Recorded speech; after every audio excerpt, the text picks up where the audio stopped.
last na. Okay, so as I was saying, no, yung guidelines ko talaga for this week was really a fruit of a personal prayer. And napakaganda ng mga sets of readings natin these past few days.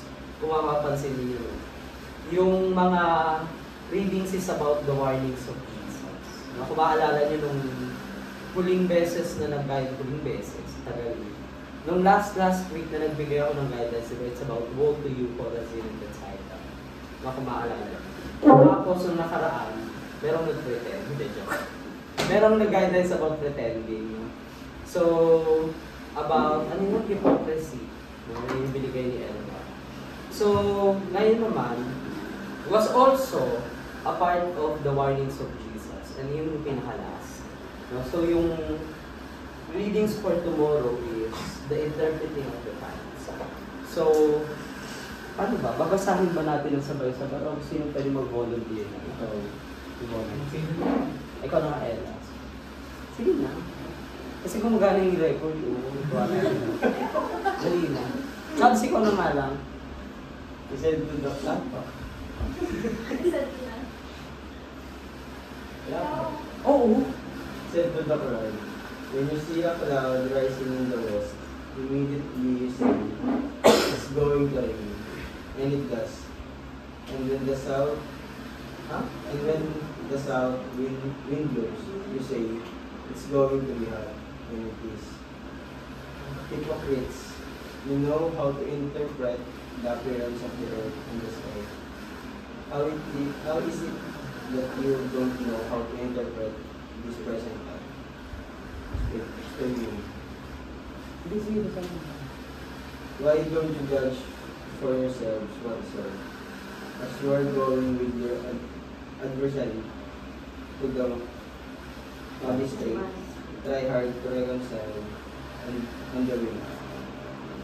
Or your adversary may drag you off to the judge. And the judge turned you over to the officer. And the officer told you in the prison, I tell you, you will not get out until you have paid the last price. Wow. Ang ganda no? Naintindihan mo ba? Translating mo. Ha? Translate. O, ginawa mo pa ako chat. So, napakaganda ng ano, no? Minsan kung babasahin mo siya, parang anong relevance nito sa buhay ko, no?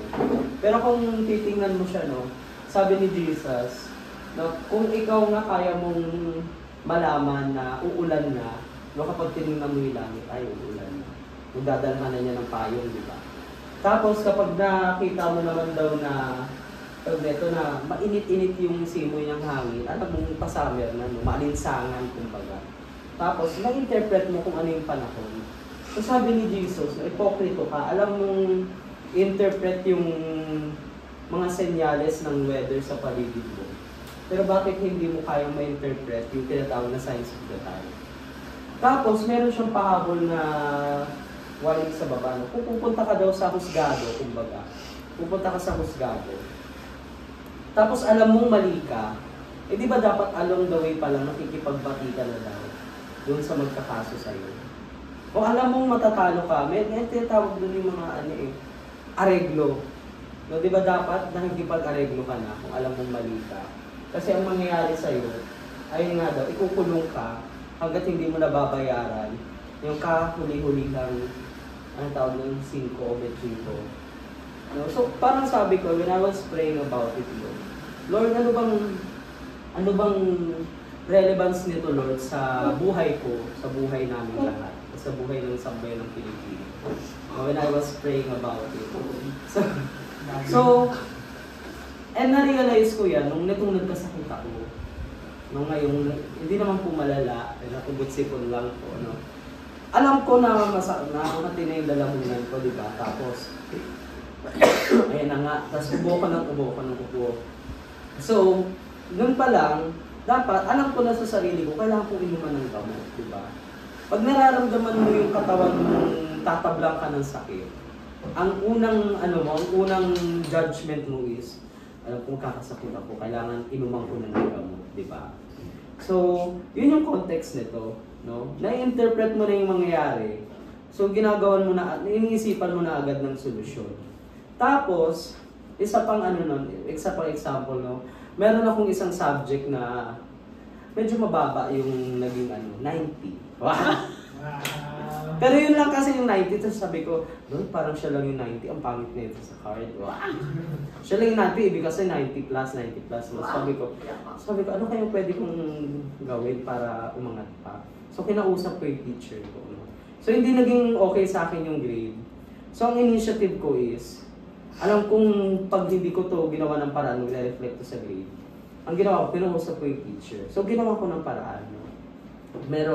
Nabasa ko yung senyales, and then ginawan ko ng paraan.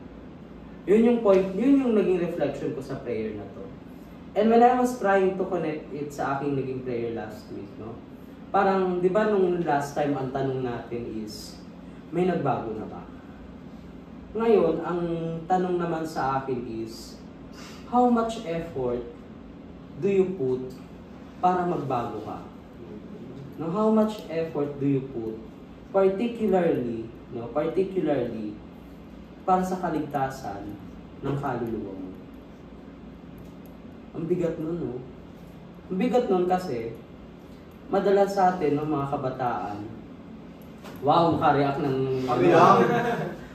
Madalas sa ating mga kabataan, na katulad ko, no?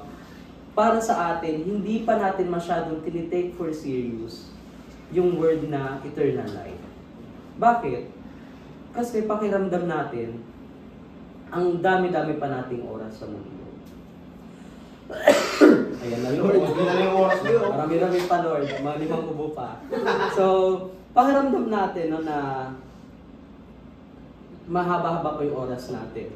Pakiramdam natin na we have the time in our hands. Pero the question of Jesus, no, the hypocrisy in it is, we really don't know hanggang kailan talaga ang buhay natin. No? Hindi naman talaga natin alam. Ang dami-dami, no? Ang dami-daming mga kanina no nung nasa class kami, we're talking about kids with cancer. No, ang dami-daming mga bata sa National Children's Hospital ngayon ay nakikipagbuno sa mga buhay nila. Yet here we are, no, thinking na we have the time, no, at our hands. Kakilala rin ako, di ba? Kilala niyo naman yung kaibigan ko, si Kuya Mark, no? 24 years old nung binawian siya ng buhay. So, you really cannot tell, no? Baka mamaya umuubo ka na pala dyan, no? Naman, Lord. So, yun na pala yun. Huli mo na pala yun, no?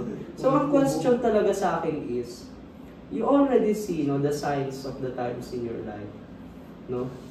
One example is, ang dami-daming bagyo na nangyari, no?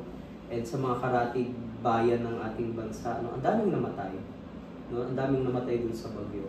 And then there is this threat of the big one. And sabi nila itong the big one, no, will really change the course of our history. Ganun siya nakakatakot because the government really is anticipating, no, thousands of casualties. No, so these are the signs of times, no. And ang dami sa atin, no, natutuwa nga ako. Natutuwa at kinakabahan at the same time, lalo na pag nakakita ko ng mga batang may hard hat. Naka-hard hat sila. And ito, totoo to, even kami college, pinag-require kami ng hard hat. No? And yung mga basic emergency kit. So, ang laki-laki ng bag ko kapag pumapasok ako. Ang laki-laki ng bag ko kapag pumapasok ako kasi andun na yung flashlights, andun na yung tag nito, yung mga basic essentials, no, yung mga medicine kit, no? Basta lahat. Kasi in case na mangyari, no, palayo lang, ready ka. No, sabi ko, paano ba magiging ready, Lord? Sa tapat ng school namin, malaking building. Bago na ta. Tanggal talaga. Kaya na to. Oo, Hindi na cover mo ito pa. Hindi ka mag-cover mo doon. Ganun ka na lang. Magdasal ka na lang talaga. No, but really, no, these are the signs of times, no. Ito yung nakikita nating external signs. But most of the time, no, minsan yung iba, yung mga signs na nakikita nila is about their health. No? Yung mga nakakaramdam ng hindi maganda sa katawan nila, then eventually, no, yun yung nakikita nilang sign na papalapit na, no, the end is near. Pero sa atin, no, sometimes we take advantage of this kasi nga, pakiramdam natin, malayo-layo pa tayo, bata pa ako. But you really cannot tell. You really cannot tell. Pero maglabas mo dyan, binangga ka ni James. Binangga ka ng sidecar. Binangga ka ng sidecar ni James. No, binangga ka ng bike niya. Dead ball ka, di ba? Pero parang, ano yung relevance nito sa akin, no? So allow me to share, no? I have two person that I would like to share about people who saw the sign, who interpreted it, and then responded to it. No? So, nito lang, nagkita-kita kami ng mga friends ko. Sign number 2. Nito lang. Umubulin sila. Nitong I think nitong Sunday lang, nakita-kita kami ng mga kaibigan ko. And there is this one reason kung bakit kami nakita-kita. Kasi nung birthday ko, nag-message yung kaibigan ko si Daniel. No? Hi Dane. Lagi na ako may binabati pag nag-guidance sa akin. So ayun, nagkita kami. Tapos, supposedly, catching up lang talaga, no? But anyway, it was, yung catching up na turned into an emotional catching up kasi, una, she was vital. Yung role niya was very vital nung pinopurso ko yung scholarship sa St. Paul. Kasi sa kanya ko unang nakwento. She's one of my high school friends. So sa kanya ko unang nakwento. Tapos meron siyang binitawang isang salita sa akin. Sabi ko sa kanya na ito nga nang inasikaso kong mga papeles para makapagpasok sa scholarship. Sabi ko kinakabahan ako, baka di ko makuha. Tapos sabi niya, gluluto siya nun. Tapos nung kinakausap ko siya kaharap, tumalikod siya, nagluto siya. Sabi niya, kapag hindi mo yan nakuha, ibig sabihin hindi mo talaga gusto. Na-challenge ako. So yun yung nagpe-play ko sa akin. Hanggang sa nakapasa ng ako. Tapos ito nag-birthday ako, di ba? Kamustahan kami. Sabi niya, nung binati niya ako, na-bring up namin yun. But then sabi niya, alam mo bakit kita chinat? May gusto rin kasi akong sabihin sa'yo. Sabi ko, ano yun? May ubuhin ako yun. sabi niya sa akin, naniniwala na ako sa Diyos. No, nagulat ako. Nagulat ako. Kasi, record pala ito. Sorry. Nagulat ako kasi all throughout ng high school life namin, all throughout ng college life namin before, hindi siya naniniwala sa Diyos. So tinanong ko siya, sabi ko, ano naging conversion story mo? Anong naging trigger ba? Ano naging trigger? Sabi ko, bigla ka naniwala sa Diyos. Pa-imposible nito.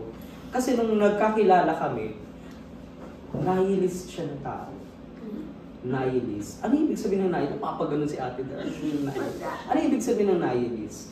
Yung nihilist na tao, para sa kanya, lahat ng ginagawa natin sa mundong to, walang kwenta. Kasi mamamatay naman tayo in the end. So para sa kanya, everything is fleeting. Kung ano yung meron sa'yo, ma-enjoyin mo kasi mamaya mamamatay ka na. Ganun yung kanyang thinking. And para sa kanya, walang afterlife. Walang eternal life. And tinanong ko siya, sabi ko, ano yung naging conversion story niya? But deep inside, no, I was really, hindi joy yung naging unang response ko, but really no wonder. Na nag-wonder ako, ano yung naging trigger mo? Ano yung naging conversion story mo? Kasi napaka-imposible mo, no? Looking back at kung paano ko siya nakilala and how she lived her life. I was thinking, no, paano ko niligawan ng Diyos? And then she was telling me, no, nung nakilala niya yung boyfriend niya. Nagkakilala sila sa dating app pa. Huwag kang tumapik ng ganyan just kasi pogi yun.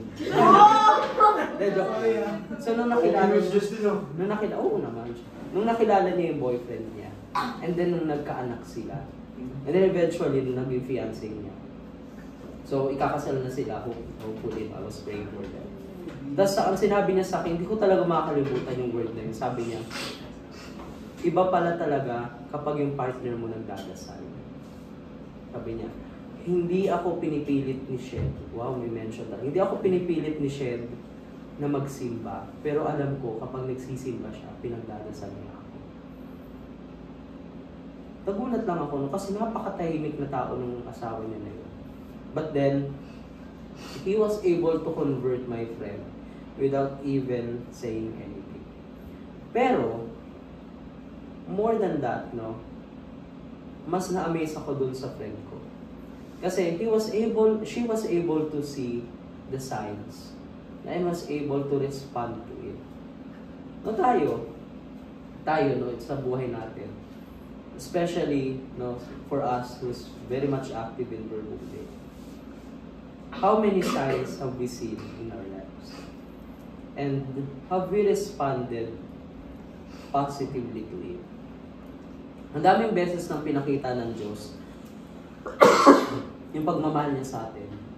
And at the same time, ang daming beses nang winarningan tayo ng Diyos patungkol sa mga buhay natin, sa mga hindi magagandang ginagawa natin. How are we able to respond to it? Nung sinabi ng Diyos sa atin na hindi maganda yung ginagawa mo, nakinig ka ba? Nung sinabi ng Diyos na tigil mo na yan, di makakabuti sa'yo, nakinig ka ba? Homer. No, seriously. No? It is a personal question.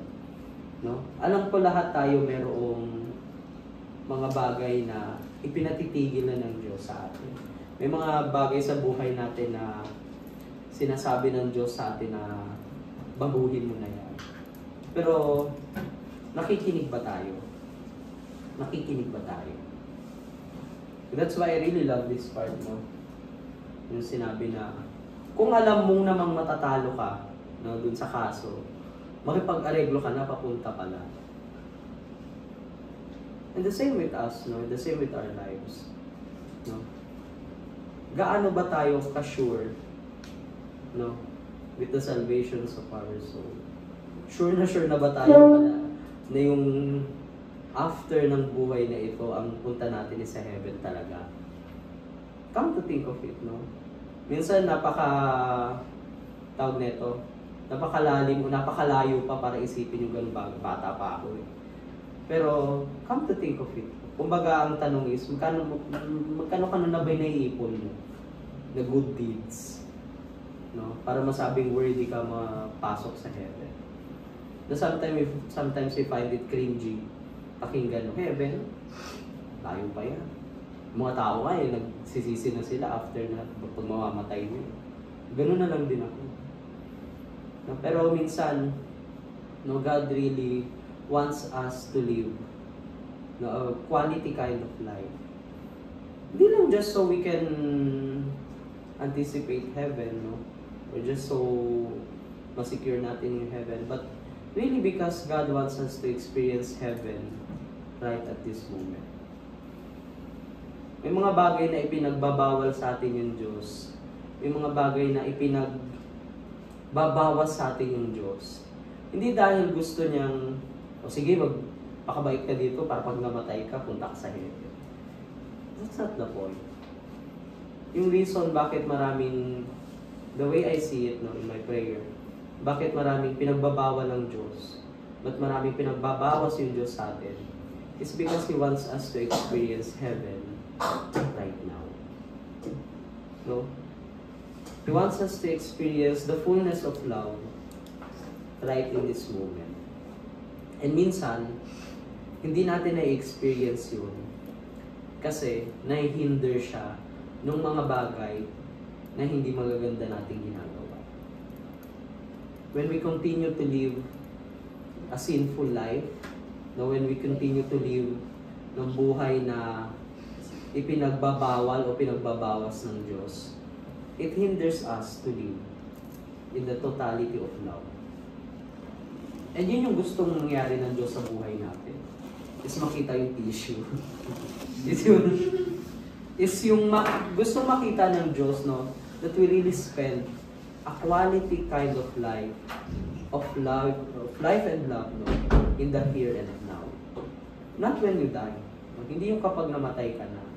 God wants you to experience heaven here so that you know what to look forward to in the end. Hindi naman premyo ang heaven eh. Sa totoo lang. Heaven really is the goal, I would say. No? Pero for us to really strive for that goal, we have to experience it now. Sabi ko nga hindi ka naman magkikrave sa spaghetti kung hindi mo alam na masarap ang spaghetti, di ba? You will not crave for something na you do not like or you did not taste before. Di ba? Kasi sabi mong masarap ang potato corner, kapag lagi kang kain ng potato corner, tama? Tama, di ba? So, how can you say na you will crave for heaven if you really haven't tasted heaven? If you haven't experienced heaven in the here and now? Anong reason bakit yung mga kabataan ngayon, they find the idea of heaven very, parang, ang tawag sa ganun, parang fantasy, no? It's because we fail to experience heaven in the here and now. No? And sometimes pakiramdam natin, we only need to prepare for heaven pag malapit na. Kinakabahan na ako. Parang tuwing kapag heaven yung pinag-uusapan ko, paubo ko ng paubo . Pero really, no? How much effort do you put in preparing yourself, no, in heaven? No, I think we need to be asking that. No? We are not just of physical beings, no, of human beings. We are also of spiritual beings. And how much do we prepare our spiritual life, no, to be able to be worthy of heaven, no? And yung isa pa na gusto kong i-share, no, was this person who was really trying her best, no, to prepare herself for heaven. And yung taong yun, no, yung nanay ko. My mom. No. And we all know the story, di ba? We all know the story of my mother right now. No? And progressive yung kanyang cancer, no? Talagang everyday palala, I would say. Kahapon lang pumunta ako. Talagang ang inireklamo niya, hindi niya na nararamdaman yung kalahati ng katawan niya. Sabi niya, mamanhid daw. So, sinapak ko yung kami. Naramdaman naman. So, nagre-reklamo siya sa kanya. Tinatasin seryoso ng ating mga viewers. So, sabi niya na mamanhid na daw. So, pumunta ako. Kasi, supposedly, I will be having a duty. Kasi, may duty nga ako every after school. Pero, nagpaalam ako. And then, pagdating ko doon, yun nga, nagsa-cellphone siya. Okay ka naman pala kaka-cellphone mo lang yan. Ginamit ko sa kanya, lagi niyang ginagamit sa akin. Yes. So, ginawa ko, hinilot ko siya, no? Tapos, medyo naging okay siya. But then, may sinabi siya talaga na somehow namumove ako, no? Sabi niya. Ano yun? Padalan mo nga ako nung guide para sa rosary.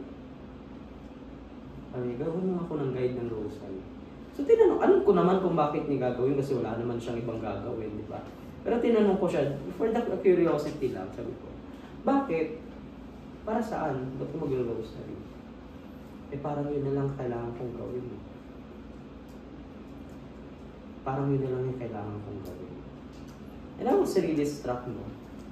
Na sabi ko, how much, I wasn't saying na, sabi ko, nung una, no, syempre the judgmental in me na, kung yung tao talaga kapag malapit na sa kanang nagre-ready, no? Sabi ko sa kalang sila na babalik loob sa Diyos.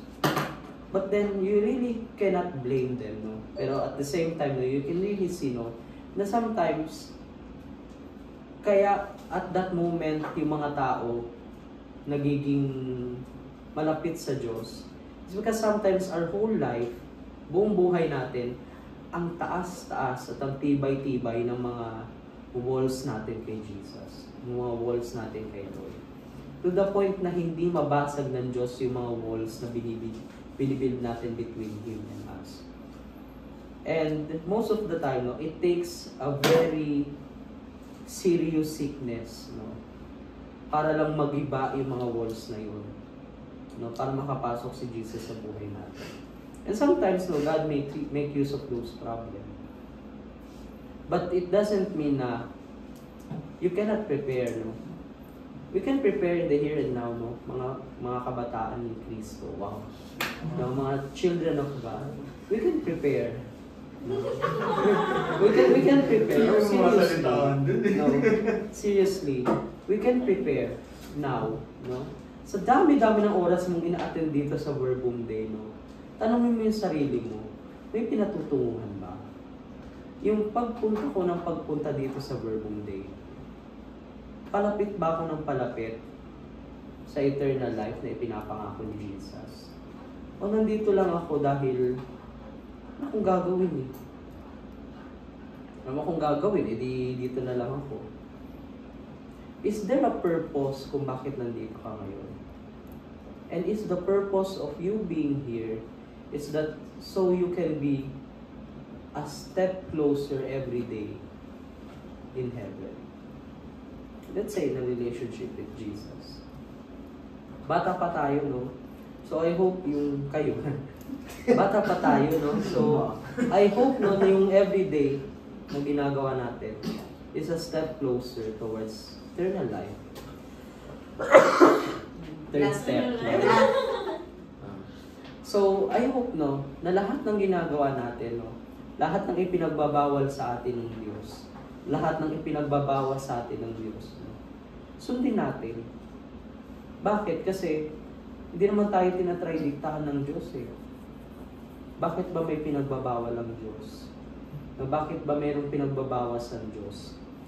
Kasi gusto niyang ma-experience natin na yung kagandahan ng buhay hanggat nandito pa tayo. So that we'll be able to mirror our life here into the afterlife. Kasi hindi mo i-crave yung afterlife if you yourself, you did not experience it here. Napakaganda ng afterlife. No? And when we continue to live, no, kapag patuloy nating ginagawa yung mga bagay na hindi maganda, nilanakawan natin yung mga sarili natin na may experience yung langit dito sa lupa habang nabubuhay pa tayo. No, we continue to rob ourselves of that opportunity. So I hope, no, na kung may pinagbabawas ang Diyos sa inyo, kung may naririnig kayong senyalis mula sa Diyos na bawasan mo yan, tigilan mo yan, you listen to it. No? Don't be a hypocrite. You listen to it. Kasi gusto ng Diyos na ma-experience mo yung fullness of love. Gusto niya ma-experience mo kung gaano kagandang ma-in love dito sa mundo. How beautiful it is to be honest in this world. No? How truthful in this, to be truthful in this world. No? So that when you experience love, truth, no, and honesty in afterlife, you'll be able to say, no, kaluluwa mo sasabihin, ay, na-experience ko ito sa lupa. Ito pala yung experience ng dati. But now I get to experience the fullness of it. Meron kang babalikan. Ganito pala sa lupa. No? Nagmahal ako noon sa lupa, ganito pala yun. Kumbaga, patikim pala yun. No? So I hope, no, we'll be able to listen at the signs that God is telling us. No? Let us not think of these signs as something na pagbabawas. But rather, it is God's way of aligning us, no? Of aligning us to a life in the fullness of life, no? So that we'll be able, no, to appreciate what is about to come.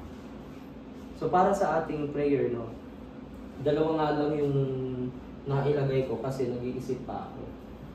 Diba? So anong pinaka-nakastruck sa'yo sa araw na ito, sa gabing ito? Pangalawa, gaano yung effort na ginagawa mo para sa kaligtasan ng kaluluwa mo? Yan yung panghuli, no, dadagdagan na lang natin. May flu ka na ba? Hindi, joke lang. Dadagdagan natin. No?